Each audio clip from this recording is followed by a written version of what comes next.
Hello everyone, welcome to my channel health and eye care. जैसा कि corona के चलते अभी हम देख पा रहे हैं, लोगों में बहुत ज़्यादा हैवॉक है, लोगों में बहुत ज़्यादा डर है।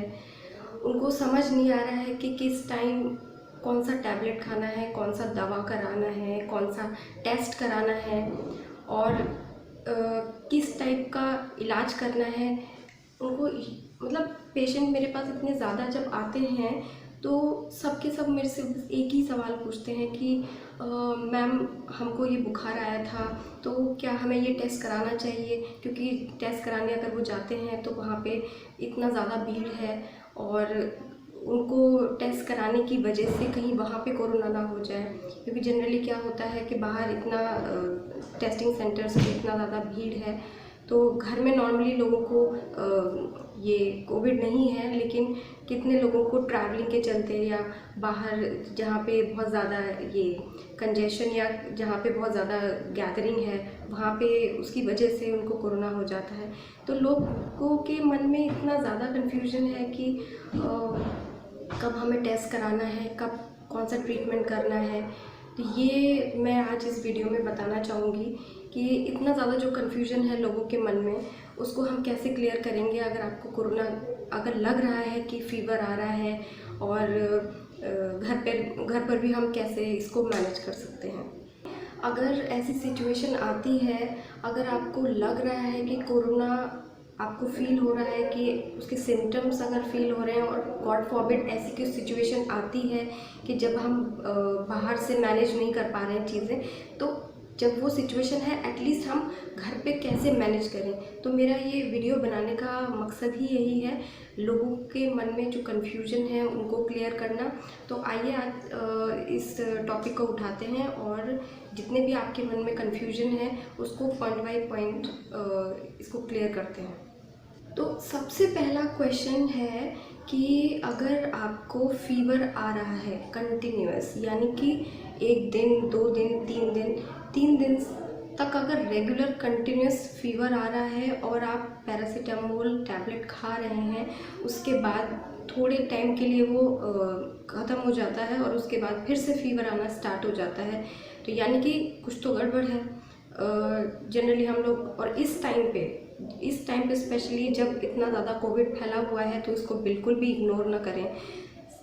तो लोग ये सोचते हैं कि क्या हमें कोविड टेस्ट कराना चाहिए या नहीं कराना। ऑफ कोर्स बिल्कुल कराना चाहिए, क्योंकि इस टाइम पे अगर 3 दिन तक पैरासीटामोल खाने के बाद भी अगर आपका फीवर नहीं जा रहा है तो फर्स्ट डायग्नोसिस आप मन में बिना बेहिचक आप सोच लीजिए कि इस टाइम पे कोरोना है, तो आप तुरंत टेस्ट कराएं। दूसरा ये कि लोग ये सोचते हैं कि कौन सा टेस्ट कराएं। सबसे ज़्यादा सेंसिटिव कौन सा टेस्ट है जिसमें 100% एक्यूरेसी आए।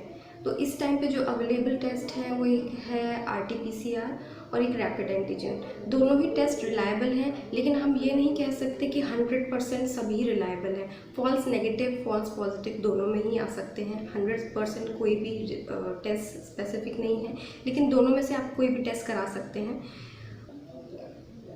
और मान लीजिए कि आपने RT-PCR एंटीजन दोनों ही टेस्ट कराए और आपको लेकिन फीवर भी आ रहा था, कॉफ भी हो रहा था, लेकिन टेस्ट बाय चांस नेगेटिव आ गया, तो इसका मतलब ये बिल्कुल नहीं है कि आपको कोरोना नहीं है, क्योंकि सारे सिम्टम्स जो हैं वो उसी रेंज में जा रहे हैं। हो सकता है कि ना हो सकता है आपको नॉर्मल सिर्फ सर्दी ज़ुकाम हो, लेकिन इस टाइम पे आप रिस्क नहीं ले सकते ये सोच के कि नहीं मुझे कोविड नहीं हो सकता, क्योंकि सिम्टम्स आपके वही थे लेकिन टेस्ट नेगेटिव आ गया।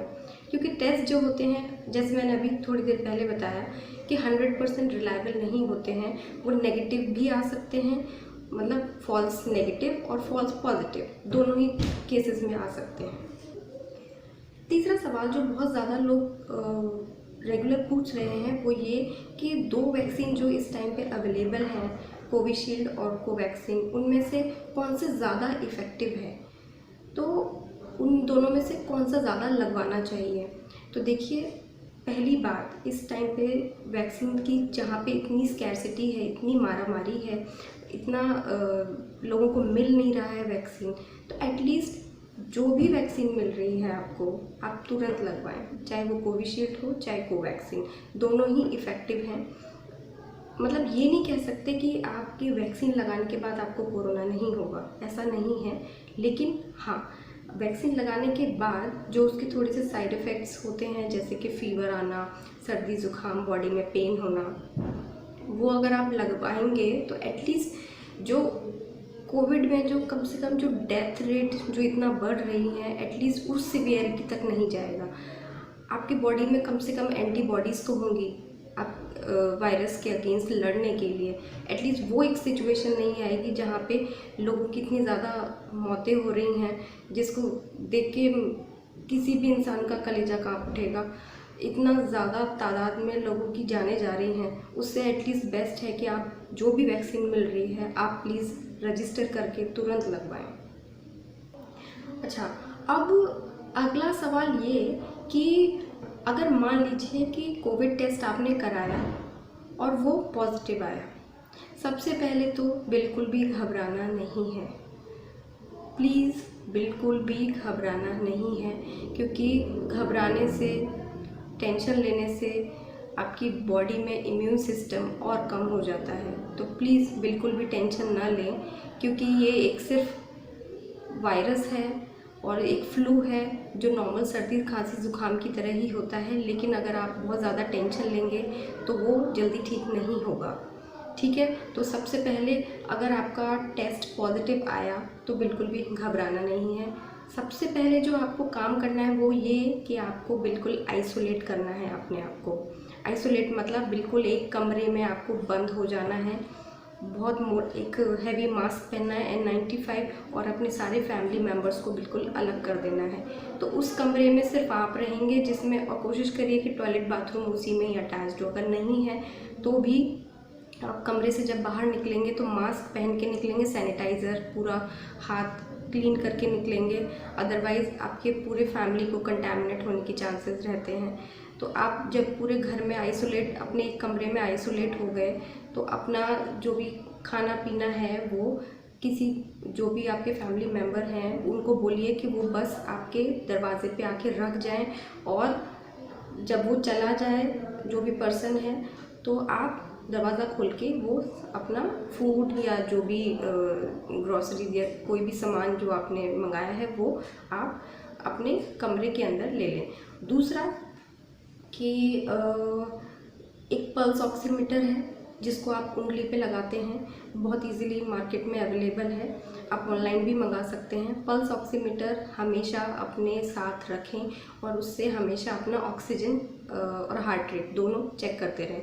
तो जैसे ही आप उसको उंगली में लगाएंगे उसमें आपका ये ऑक्सीजन सेचुरेशन कितना है, आपकी बॉडी में ऑक्सीजन कितना है, वो आपका तुरंत बताएगा। तो ये हो गया ऑक्सीजन सेचुरेशन, आप पल्स ऑक्सीमीटर से चेक कर लेंगे। दूसरा फीवर के लिए आपको क्या करना है, दिन में 3-4 बार आपको थर्मामीटर से चेक करना है। थर्मामीटर में अगर आपका फीवर का रीडिंग 100 के ऊपर आ रहा है तो आप तुरंत एक पैरासीटामोल कोई भी एंटासिड के साथ खाइए, क्योंकि जितने पैरासीटामोल मैं देख रही हूँ लोग बहुत ज़्यादा अंधाधुंध खाते हैं तो उनको एसिडिटी का प्रॉब्लम होता है। तो एंटासिड टैबलेट होती है जो जिसमें ओमिप्राज़ोल होता है, तो एंटासिड के साथ ही लें पैरासीटामोल। तो पैरासीटामोल खाया, उससे आपका फ़ीवर रिड्यूस हो गया। अगर आपका फ़ीवर फिर भी रिड्यूस नहीं हो रहा है तो आप तुरंत दूसरा पैरासीटामोल खा सकते हैं। तो आप इस तरह से फ़ीवर जैसे जैसे बढ़ रहा है तो आप तुरंत पैरासीटामोल खा सकते हैं। इम्पॉर्टेंट सवाल ये है कि कुछ लोग पूछते हैं कि पैरासीटामोल आप दिन में कितना खा सकते हैं। तो पैरासीटामोल आप 4 टैबलेट रिकमेंडेड है, वो आप दिन में ले सकते हैं, लेकिन 4 से ज़्यादा नहीं। तो जब भी आपको फीवर आएगा तो आप 4 टैबलेट पैरासीटामोल विद एंटासिड के साथ खाइए। रही बात ऑक्सीजन सेचुरेशन की, तो जैसे कि मैंने बताया पल्स ऑक्सीमीटर से आप रेगुलर अपना पल्स चेक करते रहिए। पल्स ऑक्सीमीटर में अगर ऑक्सीजन सेचुरेशन 94 के अबव है, 94 तक है तो कोई प्रॉब्लम नहीं है। नॉर्मल जैसे आप अपना रूटीन केयर कर रहे हैं वैसे करते रहिए आइसोलेशन में। लेकिन अगर 94 के नीचे, अब ऐसा भी नहीं है कि 93 आ गया तो आप एकदम पैनिक हो गए कि 93 आ गया मेरा तो आप एकदम हॉस्पिटल भाग रहे हैं, ऐसा भी नहीं है। 93 अगर आया तो आप हाँ 1-2 बार दोबारा और चेक करिए। अगर आपको लग रहा है कि 93 के नीचे जा रहा है, 93 के अराउंड बार बार हो रहा है, तो आप हाँ अपने लिए हॉस्पिटल में या चीज़ें मैनेज कर सकते हैं। आप उसके लिए प्रिपरेशन कर दीजिए अगर 93 के नीचे आ रहा है। लेकिन अगर 93 के भी नीचे चला गया ऑक्सीजन, तो ये एक प्रॉब्लमेटिक सिचुएशन है। उस टाइम पे आपको तुरंत हॉस्पिटल जाना चाहिए बिना सोचे समझे कि क्योंकि ऑक्सीजन जब तुरंत गिरता है तो हॉस्पिटल पहुंचते पहुंचते वो और गिर जाता है और तब तक सिचुएशन इतनी वर्स्ट होती है कि पेशेंट को ऑक्सीजन पे रखना ज़रूरी होता है। तो जैसे ही आपको लगता है ऑक्सीजन सैचुरेशन 93 के नीचे बिल्कुल चला गया है, आप तुरंत बिना सोचे समझे आप हॉस्पिटल रश करिए।